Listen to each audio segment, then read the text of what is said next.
सोचिए, अगर आपकी पूरी जिंदगी झूठ हो, जो आप देख रहे हैं वो सच ना हो, जो आप मानते हैं वो सिर्फ धोखा हो, और एक दिन कोई आकर कहे तुम अंधेरे में जी रहे हो, क्या आप उस पर भरोसा करेंगे या उसे पागल कहेंगे? ये कहानी है प्लेटो की, एक ऐसे दार्शनिक की जिसने इंसान को सबसे बड़ा सवाल दिया, क्या हम सच में सच देख रहे हैं? प्लेटो प्राचीन ग्रीस के महान विचारक थे। वो सिर्फ किताबें लिखने वाले इंसान नहीं थे, वो दिमागों को हिला देने वाले इंसान थे। उनकी बातें सुनकर लोग या तो जाग जाते थे या उनसे डरने लगते थे। उन्होंने कई विचार दिए, लेकिन उनकी सबसे मशहूर कहानी थी गुफा की कहानी। और ये कहानी आज भी उतनी ही खतरनाक है जितनी हजारों साल पहले थी। प्लेटो कहते हैं, कल्पना करो, कुछ लोग बचपन से एक अंधेरी गुफा में कैद हैं। उनके हाथ जंजीरों से बंधे हैं, पैर बंधे हैं, गर्दन भी बंधी है। वे सिर्फ सामने की दीवार देख सकते हैं, पीछे मुड़ना नामुमकिन है। उनके पीछे आग जल रही है और आग के सामने कुछ लोग गुजरते हैं। उनके हाथों में अलग अलग चीजें हैं, मूर्तियां, सामान, आकृतियां। उन सब की परछाइयां दीवार पर पड़ती हैं। कैदी पूरी जिंदगी वही देखते हैं, वही आवाजें सुनते हैं, वही हरकतें देखते हैं, और धीरे धीरे उन्हें वही दुनिया लगने लगती है। उन्हें लगता है यही सच है, यही जिंदगी है, यही सब कुछ है। अब सोचिए, अगर उनमें से एक कैदी की जंजीर खोल दी जाए, वो पहली बार खड़ा होगा, उसका शरीर कांपेगा, वो पीछे मुड़कर देखेगा, पहली बार आग देखेगा, आंखों में जलन होगी, दर्द होगा। उसे लगेगा जो मैं देख रहा हूं ये गलत है, दीवार पर जो था वो असली नहीं था। फिर अगर उसे गुफा से बाहर ले जाया जाए, पहली बार सूरज दिखेगा, पहली बार पेड़ दिखेंगे, नदी दिखेगी, आसमान दिखेगा, हवा महसूस होगी। पहली बार उसे असली दुनिया दिखेगी। शुरू में वो घबरा जाएगा, उसे तेज रोशनी सहन नहीं होगी, वो वापस अंधेरे में जाना चाहेगा। लेकिन धीरे धीरे जब आंखें खुलेंगी, तब उसे समझ आएगा, मैं अब तक झूठ में जी रहा था, जो सच मानता था वो सिर्फ परछाई थी। लेकिन कहानी का सबसे खतरनाक हिस्सा अभी बाकी है। अगर वही आदमी वापस गुफा में जाए और बाकी कैदियों से कहे, तुम धोखे में जी रहे हो, बाहर असली दुनिया है, जो तुम देख रहे हो वो सच नहीं है, तो क्या होगा? क्या वे खुश होंगे? क्या वे धन्यवाद देंगे? नहीं, वे उसका मजाक उड़ाएंगे, कहेंगे ये पागल हो गया है। वे कहेंगे इसकी आंखें खराब हो गई हैं, ये भ्रमित है। और अगर वो जिद करेगा तो शायद वे उसे मार भी दें। क्यों? क्योंकि इंसान जब झूठ का आदी हो जाता है तो सच उसे दर्द देता है। प्लेटो सिर्फ कहानी नहीं सुना रहे थे, वे इंसानी समाज का आईना दिखा रहे थे। आज भी कितने लोग वही मानते हैं जो बचपन से सुनते आए, जो परिवार ने बताया, जो समाज ने कहा, जो भीड़ ने दोहराया, जो स्क्रीन पर दिखा दिया गया। क्या वो सब सच है? जरूरी नहीं। प्लेटो कहते थे, ज्ञान सिर्फ जानकारी नहीं है, ज्ञान का मतलब है सोचना, सवाल करना, संदेह करना। क्यों? कैसे? क्या इसका सबूत है? क्या मैं सिर्फ परछाई देख रहा हूं? उनके गुरु थे सुकरात। सुकरात लोगों से सवाल पूछते थे, लोगों को सोचने पर मजबूर करते थे। लेकिन सत्ता को सवाल पसंद नहीं आए, उन्हें जहर देकर मार दिया गया। प्लेटो ने यह सब देखा। उन्होंने समझा, अगर समाज बदलना है तो लोगों को सोचना सिखाना होगा। इसलिए उन्होंने एकेडमी बनाई, जहां सिर्फ पढ़ाई नहीं, दिमाग खोलना सिखाया जाता था। आज सोशल मीडिया हो, न्यूज हो, फेक खबरें हो, लोगों की राय हो, हर जगह परछाइयां हैं। और सवाल वही है, क्या आप दीवार देख रहे हैं या बाहर की दुनिया? क्या आप भीड़ के साथ चल रहे हैं या सच की तरफ बढ़ रहे हैं? अगर आज कोई आकर कहे जो तुम सच मानते हो वो सिर्फ परछाई है, तो क्या तुम गुस्सा करोगे या जंजीर तोड़कर बाहर निकलोगे? अगर दुनिया पर राज सबसे बुद्धिमान लोग करे तो? न लालची लोग, न झूठे लोग, न ताकत के भूखे लोग, सिर्फ समझदार लोग। क्या दुनिया बेहतर हो जाएगी या और खतरनाक बन जाएगी? प्लेटो ने इसका जवाब दिया था हजारों साल पहले। यह कहानी है प्लेटो की, एक ऐसे इंसान की जिसने दुनिया को सबसे खतरनाक सपना दिया, दार्शनिक राजा, यानी ऐसा राजा जो सत्ता के पीछे ना भागे, जो धन का गुलाम ना हो, जो भीड़ को खुश करने के लिए झूठ ना बोले, जो सिर्फ सच, न्याय और बुद्धि से शासन करे। आज ये सुनने में अच्छा लगता है, लेकिन उस समय ये विचार आग की तरह था। प्लेटो ने अपने जीवन में बहुत कुछ देखा था। उन्होंने देखा राजनेता वादे करते हैं, फिर धोखा देते हैं। उन्होंने देखा भीड़ आसानी से भड़क जाती है। उन्होंने देखा सत्ता अक्सर सबसे योग्य इंसान के पास नहीं जाती, बल्कि सबसे चालाक इंसान के पास जाती है। और सबसे बड़ा घाव उन्हें तब लगा जब उनके गुरु सुकरात को मौत की सजा दी गई। सुकरात ने कोई चोरी नहीं की थी, कोई युद्ध नहीं छेड़ा था। उन्होंने सिर्फ सवाल पूछे थे, लेकिन लोगों को सच पसंद नहीं आया और लोकतंत्र ने उन्हें जहर पिला दिया। प्लेटो टूट गए। उन्होंने सोचा, अगर भीड़ गलत फैसला कर सकती है तो क्या हर इंसान शासन के लायक है? यहीं से जन्म हुआ एक खतरनाक विचार का। प्लेटो ने कहा, राज्य को वही चलाए जो खुद पर राज करना जानता हो, जिसका मन लालच से मुक्त हो, जो गुस्से का गुलाम ना हो, जो झूठ से दूर हो, जो ज्ञान से प्रेम करता हो। ऐसा इंसान दार्शनिक होगा, और अगर वही राजा बने तो राज्य न्यायपूर्ण होगा। लेकिन प्लेटो जानते थे ऐसे लोग आसानी से नहीं मिलते, इसलिए उन्होंने एक पूरी ट्रेनिंग सोची। बचपन से चयन होगा, बुद्धि देखी जाएगी, चरित्र परखा जाएगा, लालच से दूर रखा जाएगा, कठिन शिक्षा दी जाएगी। गणित, तर्क, संगीत, व्यायाम, विचार, आत्मसंयम, जो हर परीक्षा पार करे वही अंत में शासन के योग्य होगा। सोचिए, आज जहां नेता भाषण देकर बनते हैं, वहां प्लेटो नेता को 50 साल तैयार करना चाहते थे। लेकिन कहानी यहीं खत्म नहीं होती। सबसे दिलचस्प बात यह थी, प्लेटो कहते थे असली योग्य इंसान सत्ता चाहता ही नहीं, क्योंकि जो सच में समझदार है उसे पता है सत्ता कितनी भारी जिम्मेदारी है।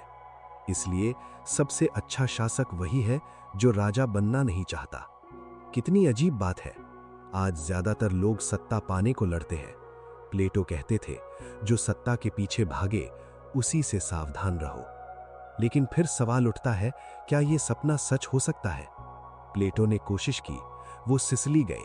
उन्होंने वहां के शासक को समझाने की कोशिश की। सोचा शायद एक राजा को दार्शनिक बनाया जा सके, पर हुआ उल्टा। सत्ता को सलाह पसंद नहीं आई। ईमानदार बातों ने लोगों को चुभन दी और प्लेटो को अपमान झेलना पड़ा। कुछ कहानियां कहती हैं उन्हें गुलाम बनाकर बेचने तक की नौबत आ गई। यानी जिस इंसान ने आदर्श राज्य का सपना देखा, वही सत्ता की सच्चाई से टकरा गया। फिर भी उन्होंने हार नहीं मानी। उन्होंने अपनी एकेडमी बनाई, जहां आने वाली पीढ़ियों को सोचना सिखाया गया। यहीं से आगे चलकर अरस्तु जैसे महान विचारक निकले। प्लेटो जानते थे, अगर राजा नहीं बदलते तो भविष्य बदलो। आज भी उनका सवाल जिंदा है, क्या देश भीड़ चलाए, क्या ताकतवर चलाए, क्या अमीर चलाए, या सबसे बुद्धिमान चलाए?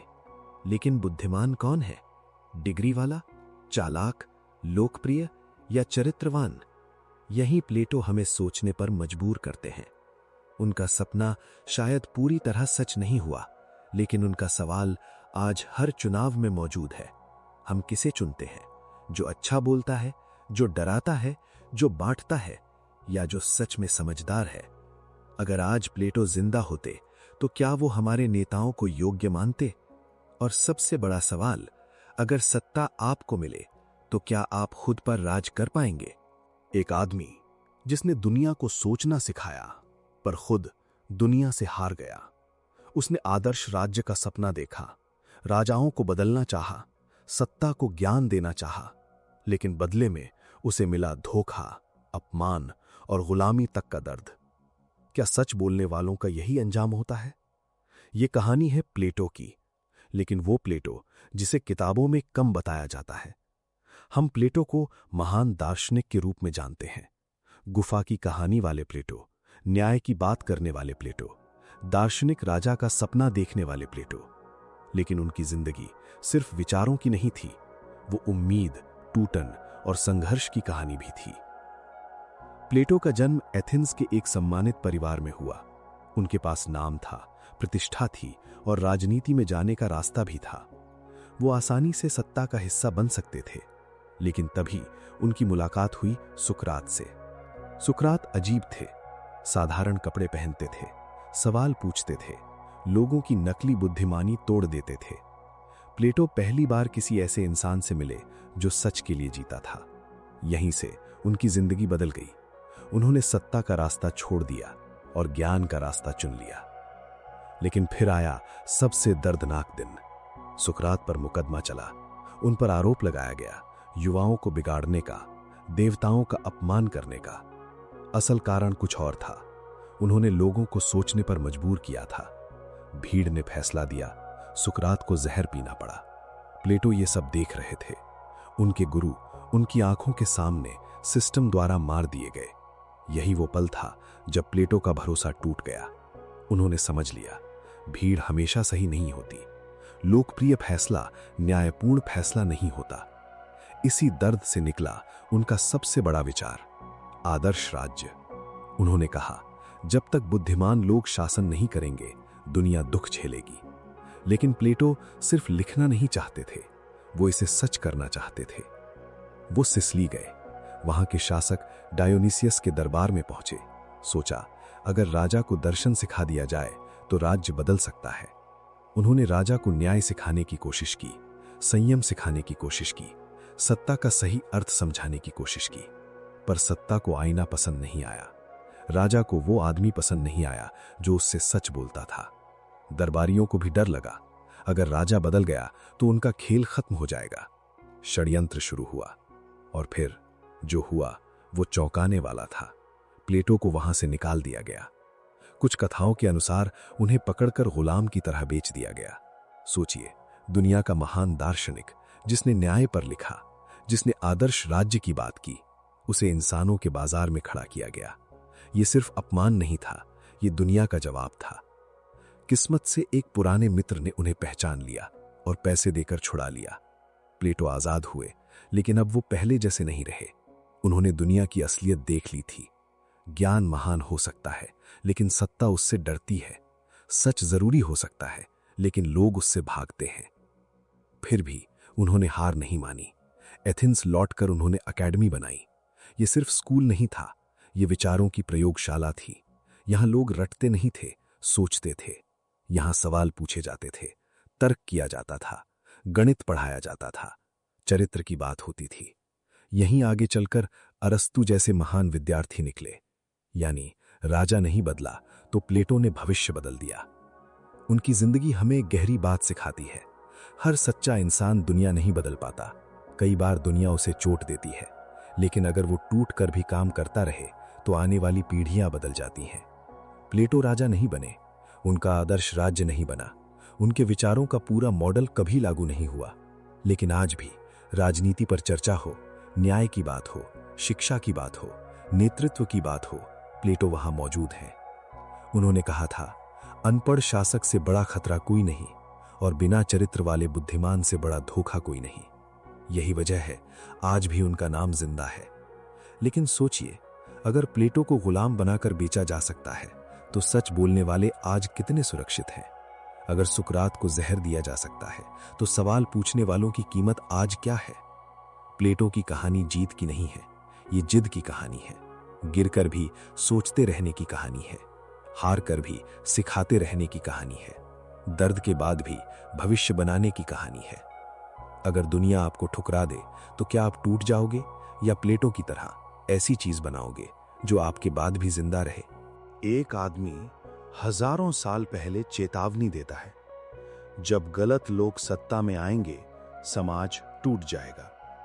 लोग हंसते हैं, समय गुजर जाता है, सभ्यताएं बदल जाती हैं, लेकिन आज उसकी हर बात सच लगती है। वो आदमी था प्लेटो। उसने ऐसा क्या देखा था जो हम आज देख रहे हैं। ये कहानी है प्लेटो की, लेकिन इस बार उनके विचारों की नहीं, उनकी भविष्यवाणी की। प्लेटो सिर्फ दार्शनिक नहीं थे, वो इंसानी समाज को गहराई से पढ़ते थे। वो समझते थे, समाज अचानक नहीं टूटता, धीरे धीरे टूटता है। पहले चरित्र गिरता है, फिर सोच गिरती है, फिर फैसले गिरते हैं और अंत में पूरा राष्ट्र गिर जाता है। प्लेटो ने अपनी प्रसिद्ध किताब रिपब्लिक में एक सवाल पूछा था, एक अच्छा राज्य बुरा कैसे बनता है? उन्होंने जवाब भी दिया। उन्होंने कहा, राज्य एक दिन में नहीं बिगड़ता, वो 5 चरणों में गिरता है, और यही बात आज भी डराती है। पहला चरण, श्रेष्ठ लोगों का शासन। जब बुद्धिमान, अनुशासित और न्यायप्रिय लोग नेतृत्व करते हैं तो समाज मजबूत होता है, कानून का सम्मान होता है, शिक्षा की कद्र होती है, लोग जिम्मेदार होते हैं। लेकिन ये ज्यादा देर नहीं चलता। क्यों? क्योंकि अगली पीढ़ी आराम में पैदा होती है। दूसरा चरण, सम्मान का शासन। अब नेता ज्ञान से नहीं, इज्जत और जीत से प्रेरित होते हैं। उन्हें सच से ज्यादा नाम चाहिए, उन्हें न्याय से ज्यादा शोहरत चाहिए। युद्ध बढ़ते हैं, प्रतिस्पर्धा बढ़ती है, अहंकार बढ़ता है, और धीरे धीरे बुद्धि पीछे हटने लगती है। तीसरा चरण, धन का शासन। अब समाज में एक ही चीज मायने रखती है, पैसा। कौन अच्छा है? जो अमीर है। कौन सफल है? जो महंगा दिखता है। कौन नेता बनेगा? जिसके पास संसाधन है। प्लेटो ने चेतावनी दी थी, जब पैसा चरित्र से बड़ा हो जाए तो समाज टूटने लगता है। गरीब और गरीब होते हैं, अमीर और ताकतवर, और लोग इंसान नहीं, नंबर बन जाते हैं। चौथा चरण, भीड़ का शासन। अब लोग गुस्से में उठते हैं, कहते हैं सब बराबर होंगे, हर आवाज बराबर, हर राय बराबर, हर इंसान विशेषज्ञ। सुनने में अच्छा लगता है, लेकिन प्लेटो ने कहा, अगर ज्ञान और अज्ञान को बराबर मान लिया जाए तो फैसले खतरनाक हो जाते हैं। भीड़ जल्दी भड़कती है, जल्दी बदलती है, जल्दी बहकती है। आज हीरो, कल वही विलेन। और फिर आता है सबसे खतरनाक चरण, पांचवा चरण, तानाशाह का जन्म। जब लोग थक जाते हैं झगड़ों से, अराजकता से, टूटे सिस्टम से, तब कोई एक आदमी आता है। वो कहता है, मैं सब ठीक कर दूंगा, बस मुझे पूरी ताकत दो। लोग ताली बजाते हैं, उम्मीद करते हैं, उसे सत्ता दे देते हैं। फिर वही आदमी उनकी आजादी ले लेता है। प्लेटो ने कहा था, कई बार सबसे बड़ी गुलामी आजादी के नाम पर शुरू होती है। सोचिए, ये सब उन्होंने हजारों साल पहले कहा था। न इंटरनेट था, न चुनावी मीडिया, न आधुनिक देश। फिर भी उन्होंने इंसान की कमजोरी समझ ली थी। लालच, अहंकार, भीड़ मानसिकता, डर, शॉर्टकट की चाह। प्लेटो लोगों से नफरत नहीं करते थे, वो इंसान को समझते थे। उन्हें पता था, अगर शिक्षा कमजोर होगी तो समाज भावनाओं से चलेगा। अगर चरित्र कमजोर होगा तो नेता बिकेंगे। अगर जनता सोचने की आदत छोड़ देगी तो झूठ जीत जाएगा। इसीलिए उन्होंने शिक्षा पर इतना जोर दिया। उनके लिए शिक्षा का मतलब नौकरी नहीं था। शिक्षा का मतलब था सही और गलत पहचानना, भावना और तथ्य अलग करना, भीड़ से अलग सोच पाना। आज भी यही सबसे बड़ी जरूरत है। प्लेटो हमें डराने नहीं आए थे, वो चेताने आए थे। वो कहते थे, जिस समाज में अच्छे लोग राजनीति से दूर भागते हैं, वहां बुरे लोग राज करते हैं। सोचिए, कितनी गहरी बात है। अगर ईमानदार लोग चुप रहेंगे तो झूठ बोलने वाले मंच पर होंगे। अगर समझदार लोग पीछे हटेंगे तो शोर करने वाले आगे आएंगे। आज दुनिया बदल गई है, लेकिन इंसान ज्यादा नहीं बदला। हम अभी भी चेहरों से प्रभावित होते हैं, भाषणों से बहकते हैं, भीड़ देखकर राय बदलते हैं, और यही वजह है प्लेटो आज भी जिंदा है। उनकी किताब पुरानी हो सकती है, लेकिन उनका सवाल नया है। क्या हम सोचकर चुनते हैं या सिर्फ देखकर? क्या हम चरित्र देखते हैं या चमक? क्या हम सच चाहते हैं या आरामदायक झूठ? अगर प्लेटो आज दुनिया देखते तो क्या मुस्कुराते या डर जाते? और सबसे बड़ा सवाल, क्या समाज नेताओं से बिगड़ता है या लोगों की चुप्पी से?